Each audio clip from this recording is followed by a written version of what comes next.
Boa noite. O TJ UFSC desta terça-feira, 18 de novembro, está começando agora. Eu sou Joelson Cardoso e esse é o telejornal diário produzido pelos alunos do curso de jornalismo da Universidade Federal de Santa Catarina. Fique conectado a partir de agora com as informações que separamos para você. Depois de 6 meses da consulta pública e quase 5 anos de discussão, a apreciação do processo de adesão ou não do Hospital Universitário à EBSER, a empresa brasileira de serviços hospitalares, entrou em pauta hoje no Conselho Universitário da UFSC. No lado de fora, houve protestos e confusão. Durante a tarde de hoje, o hall da reitoria foi palco de manifestações de grupos favoráveis e contra a adesão da EBSER. Os dois grupos protestaram, batucaram e pressionaram os conselheiros que chegavam para a votação. O clima foi bastante tenso entre os dois grupos.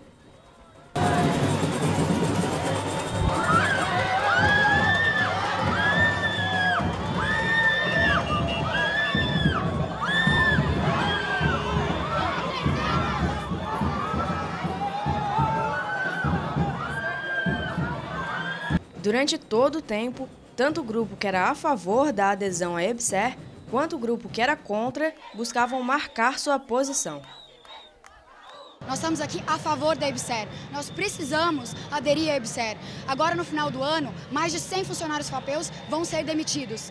A gente está correndo o risco de fechar a emergência, outras enfermarias do hospital já foram fechadas. Aqui, como estudante de medicina, a gente clama pela EBSER nesse momento. A gente precisa da adesão para que o hospital funcione. A área de queimados nunca foi aberta.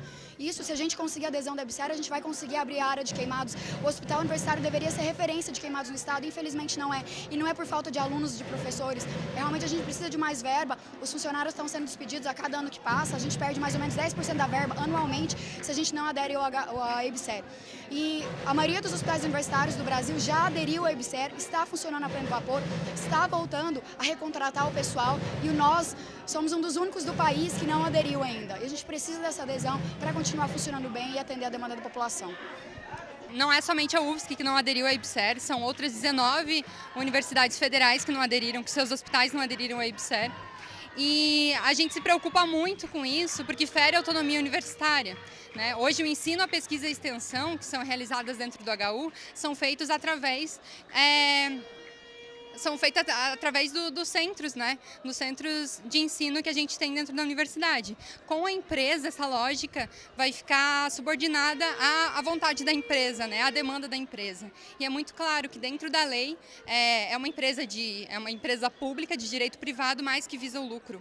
A Universidade Federal de Santa Maria, que a emergência continua superlotada, né? Não teve muitas melhoras em relação a isso e já está aberto para universidades privadas ter estágio ali dentro, que acaba tirando espaço de estágio para a universidade pública, né? E outra que abre a porta para a iniciativa privada ali dentro, né? Abre a possibilidade de ter convênio com instituições privadas dentro do HU. Isso é bastante perigoso.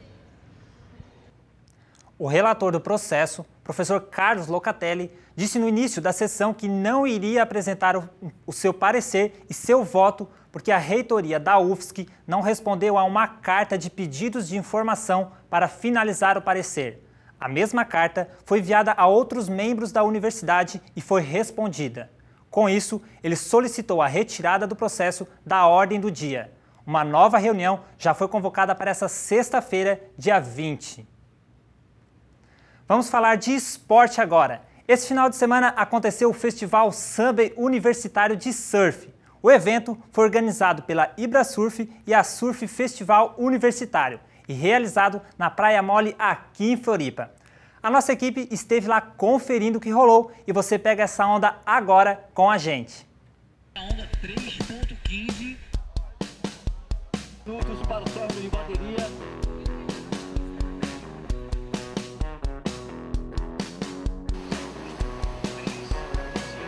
Este ano, o Ibrasurf já passou por Maresias, Rio de Janeiro e agora está aqui, na Praia Mole, depois de 10 anos longe de Floripa. E o TJ está aqui para mostrar para vocês tudo o que rolou no campeonato. Então, vem comigo!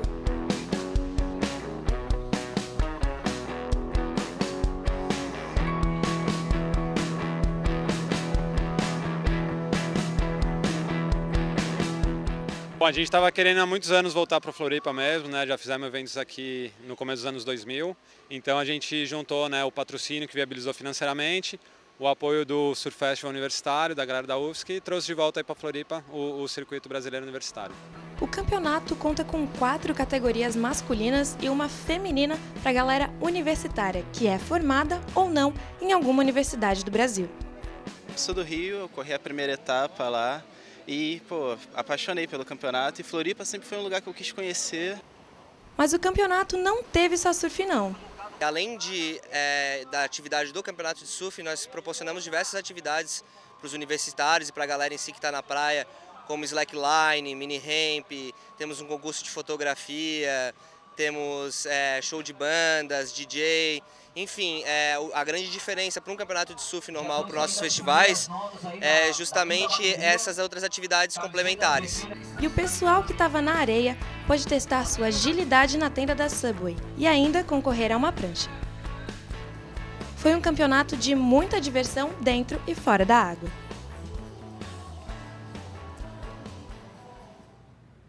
Olha só, foi realmente um dia muito bonito para praticar esportes.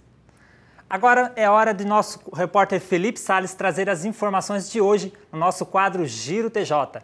Boa noite, Felipe. Boa noite, Joelson. Boa noite para você. Então, Felipe, o que você destacou para a gente hoje? Olha, a gente segue acompanhando a situação das cidades atingidas pelo rompimento das barragens da mineradora Samarco, na cidade de Mariana.